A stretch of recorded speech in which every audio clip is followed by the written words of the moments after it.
Hello student, in this video we will start from the 31st number question. So let's see the first number question, that is, how is the method of the extraction of metals high up in the reactivity series different from that for the metal in the reactivity series in the middle? Why the same process cannot be applied for them? And explain giving equation and the extraction of the sodium. So the answer is that the metals with a high reactive, which is a topmost at the reactivities, which are obtained by the electrolytic reduction. That process only. Why? Because these metals are very strong, or you can say these metals are very strong reducing agent. So it cannot be obtained by chemical reaction. Now let's talk about the moderate kind of metal, or you can say the middle one, which is a less reactive as compared to the high reactive metal. So the metal in the middle of the series are less reactive and can be obtained by the chemical reduction. The same process cannot be used for both of them, as the high reactive metals cannot be obtained by the chemical reduction. The third, that is question, they explain a given equation to the extraction of the sodium. As we know that the sodium, it is at the high, or you can say the topmost of the reactivity series almost. So it is a high reactive metal. So for that extraction of the sodium, we have to go for the electrolysis process. Here you can see the molten NaCl, which is a extract from it, the Na means the sodium, which is extracted by the electrolysis process, by which we get the sodium and the chlorine. The 32 number question, write the name and symbol of two most reactive metal explained by the drawing electronic structure. How any one of the two metals react with a halogen. State any four physical properties of the compound which is formed. Here we have to take any two metals which is a highly reactive.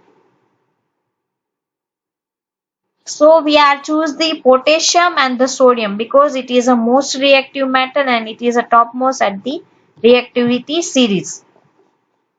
So first of all, let's see the structure of the potassium and the sodium.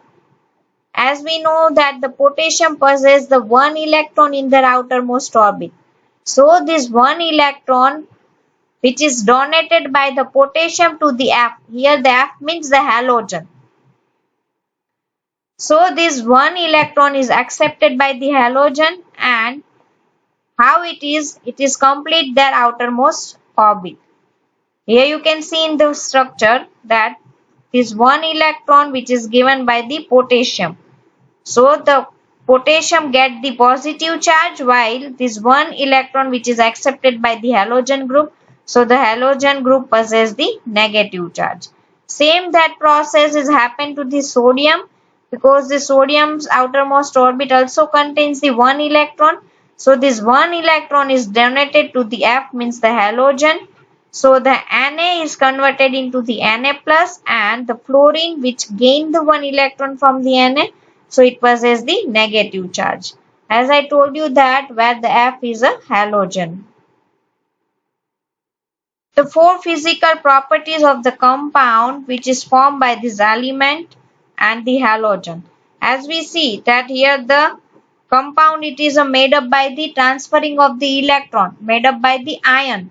So this kind of compound is known as an ionic compound. So we have to write down the properties same like a ionic compound. So the first property of it, that is they have a high melting point. The second property is that they are soluble in water. Third property is that they conduct the electricity, but it is in a molten state, not in a solid state. As we already studied that the molten state are only able to conduct the electricity due to it is possess the free charge or free ion. But in the case of the solid state, it is not possible. The next one, that is they are solid and somewhat hard in nature, and this properties is due to the strong intramolecular force between the ionic compound. That's the reason the most of the ionic compound are solid and they are hard as well. Let's see the 33 number question. A metal amp, which is one of the best conductor of heat and electricity used in making electric wires, is found in a nature as a sulfide ore, that is of M2S. From this question only you can identify that here one clue is given, that one metal which is a good conductor of heat and electricity. Whenever we studied about the physical properties of the metal, in that we study that the copper is a good conductor of the heat and the electricity. Due to these properties, copper is highly used for the preparing of the electric wire.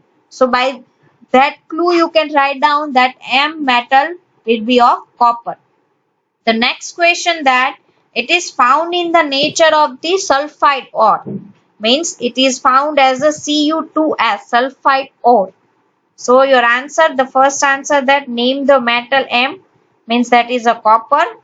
Let's move further. Second question, that is which process will be suitable for the extraction of this metal M from its ore M2S. Write the balanced chemical reaction involved in the process of extraction. Here you can see the M2S is there. The ore, it is in a form of sulfide. That is given the clue to us that sulfide ore is there. That's why we are going for the roasting process.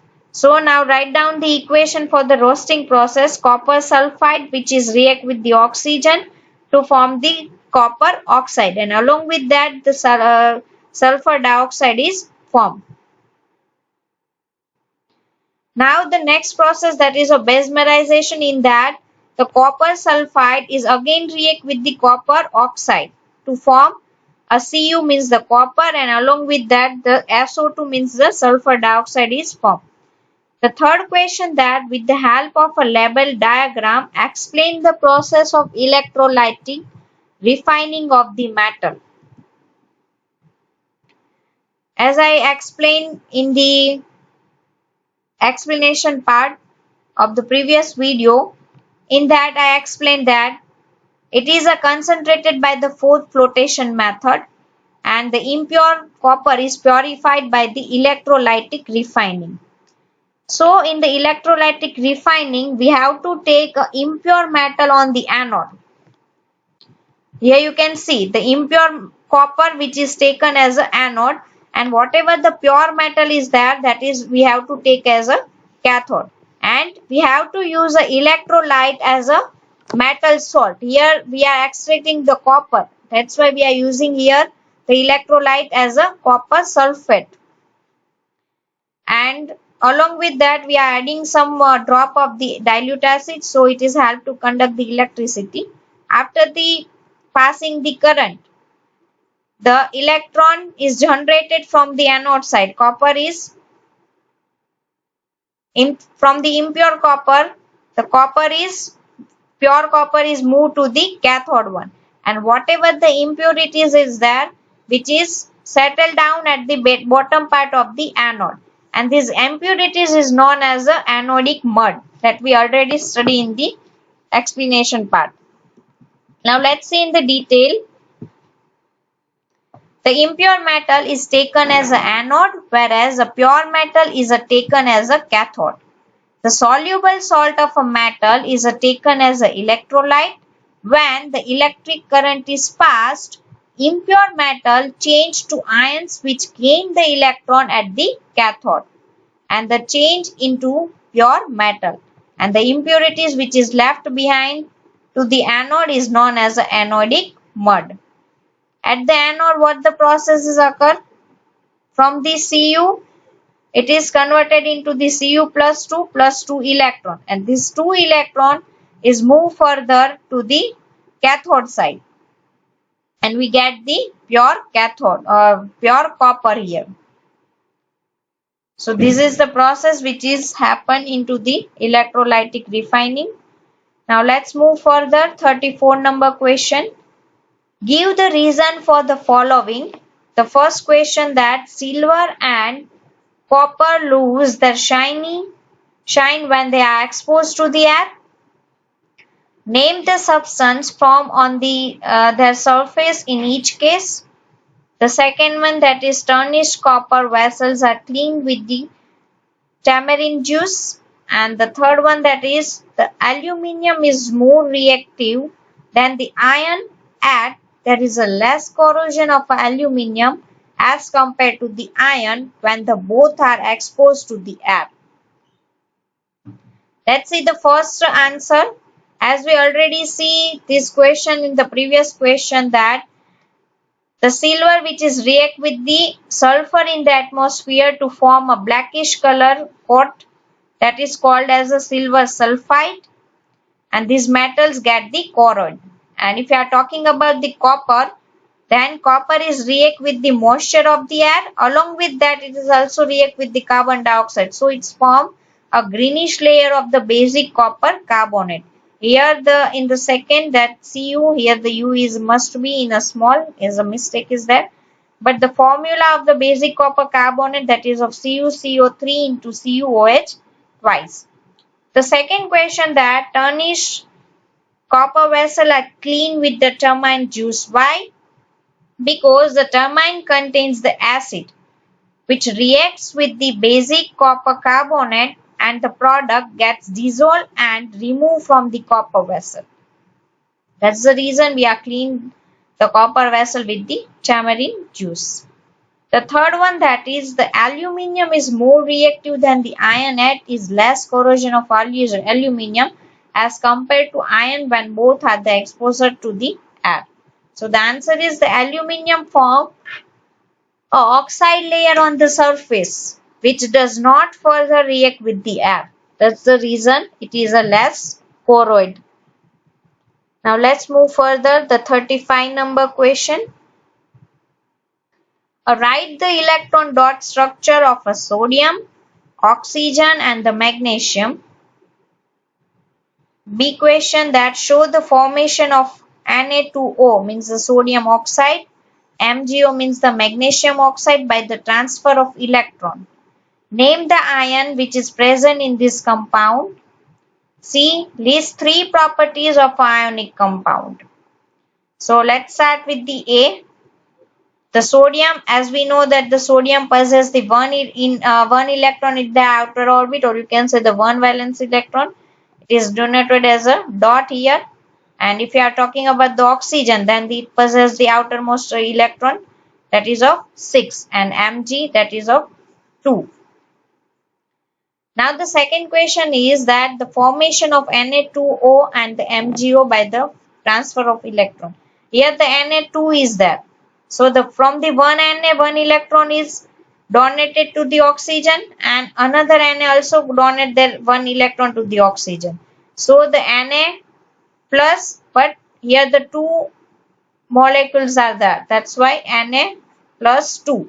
And this both the electron is donated to the oxygen, and this oxygen is accepted to 2 electron to complete their shell. So it possesses the minus 2. So the formation of compound, that is of Na2O. Same process is occur in the MgO, means the Mg which possesses the 2 electron in their outermost orbit. This 2 electron is donated to the oxygen. This 2 electron is accepted by the oxygen, and the oxygen get the complete orbit. So it's from the Mg plus 2 O minus 2. So the formation of the ionic compound, that is of MgO. The other question, that name the ion present in this compound. So from it you can see that from the Na2O, which is contained the Na plus, whereas oxygen minus 2 ions, whereas in MgO it is contained the Mg plus 2 and oxygen minus 2 ions. The C question, that List three properties of the ionic compound. As we already discussed about the properties of the ionic compound, that they are solid and having a high melting point. They are soluble in water. Third one, they are conduct the electricity in molten state as well as in aqueous state. Every student have to write down these all the question. Almost I explain in one video 10 to 15 question only. So kindly write it down in the fair notebook and do revision as well. Thank you.